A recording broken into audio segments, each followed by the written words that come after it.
Doğrusu belki biraz da işin esasına bakmak ve ondan sonra bunların yanıtını bulmaya çalışmak daha yerinde olur kanısındayım. Yani işin esası ne? İşin esası 2023'ten bu yana hepimizin yakından bildiği gibi Orta Doğu'da İsrail'in öncülüğünde bir emperyalist dünyanın dizayn hareketi başlamış. Yani bunu Hamas'a saldırıyla başladı.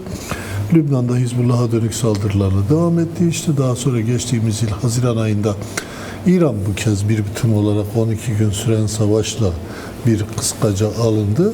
Hemen ardından ikinci kapsamlı savaş da bu yıl başladı. Şimdi bu yıl başlayan savaştan hemen önce hatırlarsak yine İran'da aslında tarihinin neredeyse en büyük sivil ayaklanmalardan biri vardı. Evet.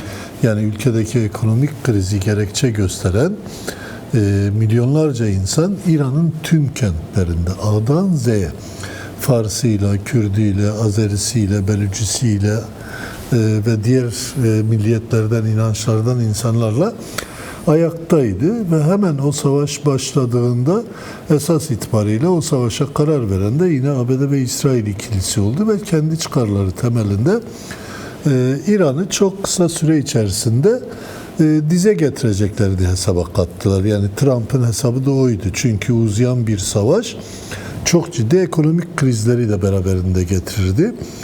Ama bu işin uzmanları, bölgeyi çok iyi yakından tanıyanlar bunun böyle olmayacağını söylüyorlardı. Yani bizler de birçok kez bu ekranlardan konuşurken çok açık bir şekilde İsrail'in, ABD'nin yani İran'ı sanıldığı gibi çok kısa süre içerisinde etkisiz hale getiremeyeceklerini söyledik. Bunun elbette İran'ın 700 yıllık bir devlet geleneğine sahip olması kadar İran nüfusundaki yoğunluk artı bir ülkeye dönük bir saldırıda hangi inançtan ve milliyetten olursa olsun sonuçta o saldırı karşısında bir konsolidasyon içerisine girme duygusunun da olduğunu belirttik. Şimdi öyle olunca yani İran'ı istedikleri gibi kısa bir sürede yok edemeyince, yönetimini deviremeyince ki onun da nedenlerini konuşmakta yarar var. Bu kez dünya ciddi bir krizle karşı karşıya kaldı. neydi? Hürmüz Boğazı'nın kapanmasıyla birlikte petrol bir anda tarihinin en yüksek noktalarına doğru gitmeye başladı. Şimdi 8 Nisan'daki ateşkes aslında dünyanın gittiği ekonomik krize karşı savaşı başlatanların savaşı durdurma isteğinden kaynaklandı. Yoksa bu zaman kazanma amaçlıydı, ekonomik olarak rahatlatma amaçlıydı dünyayı. Ki o günden bugüne de dikkat edersen Trump çok açık bir şekilde anlaşmaya çok yakınız, anlaştık, anlaşacağız, yapıyoruz, ediyoruz. Hiçbir problem yok. Bazı küçük sorunlar var. Onları açtıktan sonra çok yakında imzalayacağız bu anlaşmayı derken İran ise tam aksini iddia ediyor. Yani İran'ın anlaşma için koyduğu gerekçeler çok açık. Bir, Hürmüz üzerindeki ablukayı kaldır. İki, İran'a dönük yaptırımları kaldır. Evet. Üç, bloke edilen paralarımızı geri ver. Serbest bırak. Serbest bırak. Evet. 4. Esas itibariyle çok net ifadelerle savunmasa bile sonuçta zararımızı tazmin edin. Ciddi zararlarımız var dediler. Şimdi ABD'nin derdine nükleer silah. Evet. Şimdi burada ara verilince yani bir anlamıyla o ekonomik krizi İran kendi lehine çevirmeye başlayınca İran bu sefer hedefe doğrudan Kürtleri koydu. Niye? Bunun da nedenleri var. Yani birincisi İran muhalefeti içerisindeki Kürtler en dinamik kesim. Evet. İkincisi İran muhalif güçleri içerisinde silahlı anlamda potansiyele sahip olan en örgütlü kesim yine Kürtler. Tek silahlı güç değiller. Belücüler de silahlı güç. İran muhalifleri içerisinde de çeşitli gruplar var. Geçmişte silah kullanmış. Şu anda silahları olmasa bile böyle bir savaşta kısa süre içerisinde silahlanabilecek güçler. Dolayısıyla bu kendileri açısından bir risk ifade ediyor. Kürtlere dönük saldırıları da Güney Kürdistan üzerinden yaptı. Çünkü Güney Kürdistan, Başşehir Kürdistan sıfır noktada. Yani olası bir kapsamlı kara harekatı durumunda Kürtlerin ayaklanması, peşinden Kürt silahlı güçlerinin bu sürece aktif olarak katılması, Rojlat Kürdistan'da, Doğu Kürdistan'da geniş bir alanın Kürtlerin kontrolüne geçmesini sağlayabilecek bir durum söz konusu. Şimdi bu iki boyutlu risk. Birincisi, bölgede kendi çıkarlarına uygun politikalar yaratmaya çalışırken, uygun dizaynlar yaratmaya çalışırken bir başka bölge açısından, kendileri için açısından söylüyorum, tırnak içerisinde risk olabilecek yeni bir yaklaşımın ortaya çıkmasını istemiyorlar. Yani bunu şimdi dedim ya, Kürtlerin bu dinamik güç olması ve o sürece dahil olmaları durumunda ortaya çıkarabilecekleri potansiyel, evet, İran bunu istemiyor. Buna dönük bir saldırı politikası geliştiriyor ama diğer taraftan da İran'a dönük saldırıları organize eden ABD ve İsrail'de bölgedeki dengeleri kendi çıkarları açısından düşünerek Türkiye ile karşı karşıya gelmemek en başta, ama bir bütün olarak sonuç itibariyle Avrupa'nın da, İngiltere'nin de bu bölgedeki haritaların ortadan kalkmasına yol açabilecek yeni olgular olmaması adına Kürtlere dönük bu politikanın gerçek, yani Kürtlerin böylesi bir potansiyelle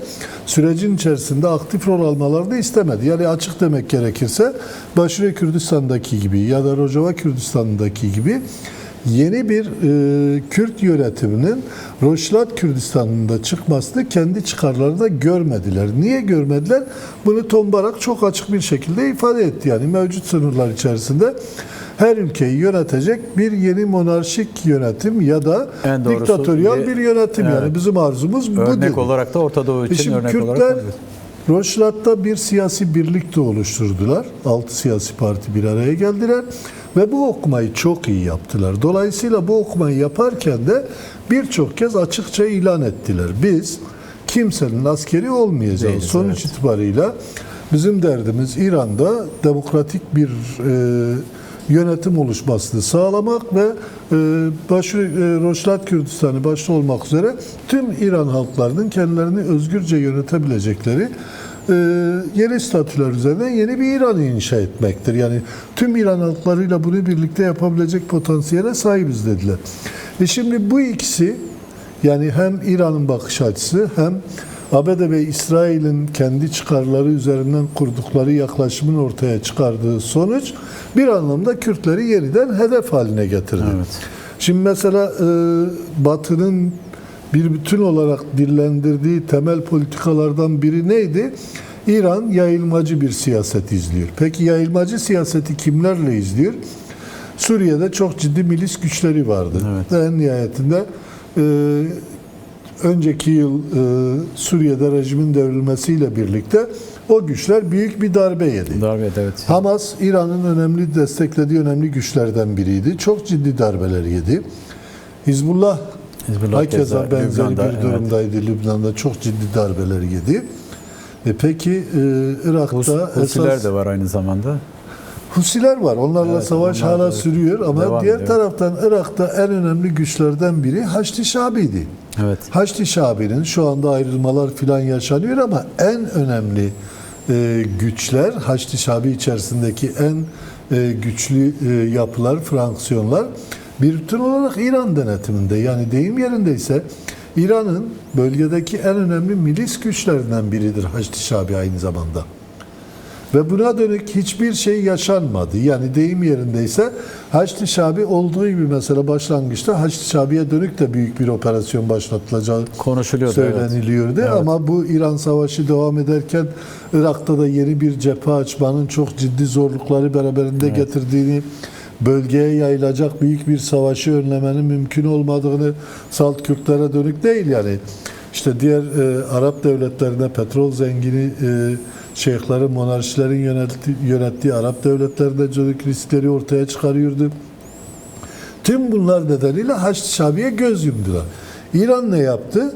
İran Kürtlere dönük saldırıları özellikle Başure Kürdistan'da önemli oranda Haçlı Şabi güçleri üzerinden gerçekleştirdi. Yani birçoğu da Musul'a yerleşmiş olan Haçlı Şabi güçleri dronlarla, zaman zaman çeşitli farklı yöntemler kullanarak Kürt siyasi güçlerinin kamplarına saldırdılar. saldırdı, evet. İran'da diğer taraftan kendi toprakları üzerinden sınıra haiz bölgelerde çeşitli füzelerle benzer saldırıları yaptılar. Şimdiye kadar yüzlerce saldırı gerçekleştirdi. Onlarca insan Kürt bu kamplarda, çoğu da sivil, yaşamını yitirdi. Çoğu da sivil, yani Sivil, evet. %90'ı sivil insan da yaşamını Ailelerin yitirdi. kaldığı kamplar aynı zamanda. Yine tam da bu dönemde, yani daha birkaç gün önce Rojava Kürtleri Siyasi Birliği tüm dünyaya bir çağrıda bulundu. Korkunç bir idam tablosu var İran'da dedi. Evet. Ve buna dönük dünyada büyük bir sessizlik var. Yani dünya İran'daki bu idamları görmezden geliyor. İdamların gerekçeleri ne olursa olsun sonuç itibariyle İran rejimi birçok gerekçe öne sürüyor. Trump zaten bunu itiraf etti dedi. İran'daki halklar benim umurumda değil dedi. Ben İran'ın nükleer Traf kapasitesiyle... etmese de biz biliyoruz. Yani evet, sonuçta genel umurunda hegemon değil. güçlerin yaklaşımı bu şekilde. Tabii hiçbirinin Avrupa'da öyle, umurunda değil. Yani şimdi Amerika'da öyle, İngiltere'de ne öyle. yazık ki hala birileri aman yaman işte biz Trump'a karşı çıkmayalım, biz şunu söylemeyelim, biz bunu yapmayalım deyip onlar üzerinden medet umarak bize bir devlet kuracaklar, bize bağımsızlığımızı verecekler diye iddiada bulunanlar var. Evet. Oysa bu tablonun ne olduğunu Bu biz şekilde görebilirler. Halep'te Şeyh Maksut ve Eşrefiye'den sonra Rojava'ya dönük saldırılarda gördük. Yani Evet. korkunç bir ikiyüzlülükle, deyim yerindeyse kendi oluşturdukları diktatörün önüne sürdüler Kürtleri orada. Büyük bir katliam tablosu ortaya çıktı ve Kürtler dirayetli politikalarıyla en nihayetinde onu kısmen püskürtebilecek duruma geldiler ama hala o risk tamamıyla ortadan kalkmış değil. Bu deneyimi yaşayan Kürtler Rojava'da da onların arzuladığı mecrada ilerlemedi. Yani deyim yerindeyse ABD İsrail'in dümen suyunda ilerlemedi. Yani bu öyle duygusal dışarıdan bakışlarla yaklaşılacak yaklaşımlar değil. Değil, evet. Ama en nihayetinde şöyle de bir şey var. Şunu da kabul etmek gerekir. İran bu sürede çok ciddi darbeler yedi.